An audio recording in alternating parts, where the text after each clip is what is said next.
Madam, Lok Sabha ಚುನಾವಣೆ ಸಮೀಪ ಆಗ್ತಿದೆ. ಸಿದ್ಧತೆ ಹೇಗಿದೆ? ಸಿದ್ಧತೆ ಅಂತೂ ನಾವು ಏನು ನಮ್ಮ ಇಲೆಕ್ಷನ್ ಸಿದ್ಧತೆ ಮಾಡಿದ್ವಿ. ರಾಜಕೀಯ ಪಕ್ಷಗಳು ಇಲೆಕ್ಷನ್ ಹಗರಾಗಿ ತಗೊಳ್ಳೋದಿಲ್ಲ. ಪ್ರತಿಯೊಂದು ಹಂತದಲ್ಲಿ ನಮ್ಮ ಪಕ್ಷ ಆಗ್ಲಿ ನಮ್ಮ ಕಾರ್ಯಕರ್ತರಾಗ್ಲಿ ಸಿದ್ಧರಾಗಿದ್ದಾರೆ. ನಾವು ಏನು ವಿಧಾನಸಭಾ ಚುನಾವಣೆಗಿನ್ನ ಮುಂಚೆ ಜನರಿಗೆ ಕೊಟ್ಟಂತ 5 ಗ್ಯಾರಂಟಿಯ ವಾಗ್ದಾನವನ್ನ ಮುಗಿಸಿ ಬಹಳಷ್ಟು ಆತ್ಮಸ್ಥೈರ್ಯದಿಂದ ನಾವು ಈಗ ಲೋಕಸಭೆಗೆ ಜನರ ಎದುರುಗಡೆ ಹೋಗ್ತೀವಿ. ನಿನ್ನೆ ನಡೆದ ಸತ್ಕಾರ ಸಮಾರಂಭದಲ್ಲಿ ಪುತ್ರ ಮುರ್ನಾಲ್ಗೆ ಟಿಕೆಟ್ ಕೊಡಿಸ್ಬೇಕು ಒತ್ತಾಯ ಕೇಳಿ ಬಂದಿದೆ ಮೇಡಮ್. ನಾನು ಒತ್ತಾಯ ಮಾಡಿಲ್ಲ.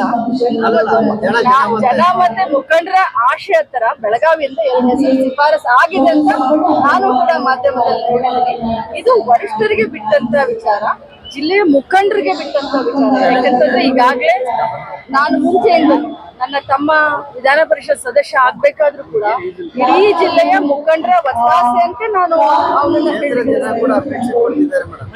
ಕ್ಷೇತ್ರದ ಜನ ಕೂಡ ಅಪೇಕ್ಷೆ ಪಡ್ತಾ ಇದ್ದಾರೆ. ಜಿಲ್ಲೆಯ ಜನ ಕೂಡ ಅಪೇಕ್ಷೆ ಪಡ್ತಾ ಇದ್ದಾರೆ. ಎಲ್ಲ ಸಮಾಜದ ಬಾಂಧವರು ಕೂಡ ಅಪೇಕ್ಷೆ ಪಡ್ತಾ ಇದ್ದಾರೆ. ಬಟ್ ಪ್ಯೂರ್ಲಿ ಹೈಕಮಾಂಡ್ ಏನ್ ಆದೇಶ ಕೊಡುತ್ತೋ ಅದನ್ನ ನಾನು ಪಾಲಿಸ್ತೀನಿ. ಯಾರಿಗೆ ಅವನ ಜಾಗದಲ್ಲಿ ಯಾರಿಗೆ ಕೊಟ್ಟರು ಇಲೆಕ್ಷನ್ ಮಾಡ್ಲಿಕ್ಕೆ ತಯಾರಿದ್ದೀನಿ. ನನ್ನ ಮಗನಿಗೆ ಕೊಟ್ಟರು ಕೂಡ ಇಲೆಕ್ಷನ್ ಮಾಡ್ಲಿಕ್ಕೆ ತಯಾರಿದ್ದೀನಿ. ಕ್ಷೇತ್ರದ ಗೊತ್ತಿದೆ, ಲೋಕಸಭಾ ಕ್ಷೇತ್ರ ತಾವು ಕೂಡ ಸ್ಪರ್ಧೆ ಮಾಡಿ, ಹಾಗಾಗಿ ಕುಟುಂಬ ಕೊಟ್ಟರೆ ಅನುಕೂಲ ಆಗುತ್ತೆ ಅಂತ ಅದು ಈಗಾಗಲೇ ಸರ್ವೆ ಮಾಡ್ತೀನಿ. ಪ್ಯೂರ್ಲಿ ನಾನು 10 ಸಾರಿ ಹೇಳ್ತಾ ಇದ್ದೀನಿ, winning is the only criteria. ಎಲ್ಲ ರೀತಿಯಾದಂತ ಸಮಾಜ ಇರಬೇಕು, ಪ್ಲೇಸ್ ಇರಬೇಕು, ರಾಜಕಾರಣದ ಅಭಿವೃದ್ಧಿ ಇರಬೇಕು, ಎಲ್ಲ ಸಮಾಜವನ್ನ ಜೊತೆಯಲ್ಲಿ ಕರ್ಕೊಂಡು ಹೋಗುವಂತ ಒಂದು ಗುಣ ಇರಬೇಕು.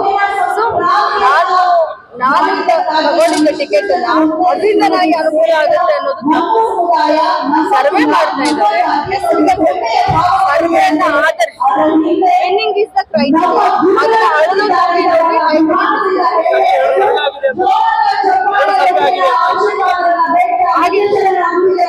ಮುಖ್ಯಮಂತ್ರಿಗಳು ಮಾಡಿಸ್ತಾ ಇದ್ದಾರೆ, ಪಕ್ಷದವರು ಕೂಡ ಮಾಡಿಸ್ತಾ ಇದ್ದಾರೆ.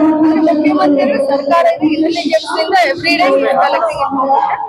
ನಮ್ಮ ಪಕ್ಷದಿಂದ ಇನ್ನೊಂದು ಅಂದ್ರೆ ಮುಂಚೆ ಹೇಗೆ ನಾವು ಅಸೆಂಬ್ಲಿ ಚುನಾವಣೆಯಲ್ಲಿ ಮಾಡಿದ್ವಿ 3 ಹಂತದಲ್ಲಿ ಸರ್ವೆ ಮಾಡಿದ್ವಿ, ಅದೇ ರೀತಿ ಈಗಲೂ ಕೂಡ ಮಾಡ್ತೀವಿ.